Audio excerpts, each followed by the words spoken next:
ایک بار صحابہ رضی اللہ عنہم بیٹھ کر کے باتیں کر رہے تھے، تبھی رسول اللہ صلی اللہ علیہ وآلہ وسلم آتے ہیں اور پوچھتے ہیں کہ آپ کس بارے میں بات کر رہے ہیں؟ تو صحابہ بتاتے ہیں کہ ہم الساعہ کے بارے میں بات کر رہے ہیں، یعنی قیامت کے آنے سے پہلے کی جو گھڑی ہے اس کے بارے میں۔ تو اللہ کے نبی صلی اللہ علیہ وآلہ وسلم فرماتے ہیں وہ تب تک نہیں آئے گی جب تک 10 نشانیاں پوری نہیں ہو جاتی، اور تب اللہ کے نبی نے کہا الدخان، یعنی دھواں، اور اس کے بعد کہا الدجال۔ اوین برائن ٹون ایک امریکن پروفیسر ہیں ایٹماسفیرک اور اوشینک سائنسز کے۔ انہوں نے اپنی کتاب ارتھ ان فلیمز میں بتایا کہ کس طریقے سے ڈائناسورس ایک ایسٹرائڈ کی وجہ سے ختم ہوئے، لیکن اس کے ساتھ انہوں نے اس پہ ذکر یہ بھی کیا کہ ایک نیوکلیئر وار کس طریقے سے انسانوں کی سویلائزیشن کو ختم کر سکتی ہے۔ انہوں نے ایک سٹڈی کری کہ اگر اس دنیا میں ایک نیوکلیئر وار چھڑ جاتی ہے، وہ بھی دو سب سے چھوٹے نیوکلیئر کنٹریز کے بیچ، تو 2 ہفتے کے اندر جو دھواں اٹھے گا اس نیوکلیئر ایکسپلوژن سے، وہ اس پورے پلانٹ کو ڈھک لے گا۔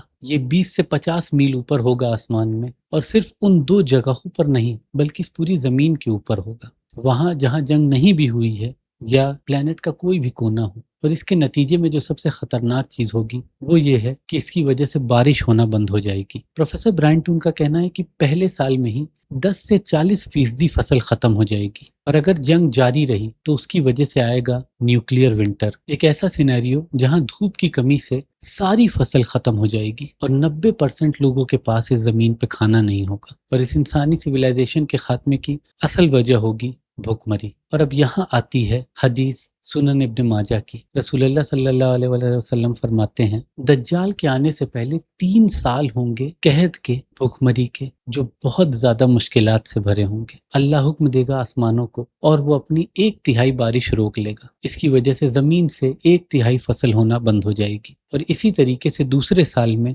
2/3 بارش رکنے کا حکم ہوگا اور زمین 2/3 فصل کم اگائے گی، اور فائنلی تیسرے سال حکم ہوگا کہ آسمانوں کو پوری بارش روک دینی ہے اور 1 بوند بارش نہیں ہوگی اس پوری زمین پہ، جس کی وجہ سے اس زمین سے 1 پتا بھی نہیں نکلے گا۔ اور پھر ظہور ہوگا المسیح الدجال کا، وہ لے کر آئے گا ہر وہ چیز جس کی درکار ہوگی ہر اس انسان کو جو اس وقت موجود ہوگا۔ وہ حکم دے گا تو بارش ہوگی جیسے کلاؤڈ سیڈنگ ہوتی ہے، یا پھر وہ حکم دے گا تو زمین سے کھانا نکلے گا۔ اس کے پاس وہ پانی ہوگا جو صاف ہے، جو ریڈیو ایکٹیو نہیں ہے، جس سے اصل فصل اگائی جا سکتی ہے۔ تو جیسا کہ اللہ کے نبی نے بتایا کہ دجال کا فتنہ کام ہی اس لیے کر رہا ہے کیونکہ لوگ پہلے سے ہی بھوک مری میں ہیں، اسی لیے اللہ کے نبی نے سب سے پہلے ذکر کیا الدخان کا، کہ سب سے پہلے دھواں اٹھے گا، اور جب اس دھوئیں کی وجہ سے اس زمین پہ آفت آ پڑی ہوگی تب آئے گا دجال۔ یہ سچ میں بہت ہی بڑا امتحان ہوگا اس وقت موجود لوگوں کے لیے۔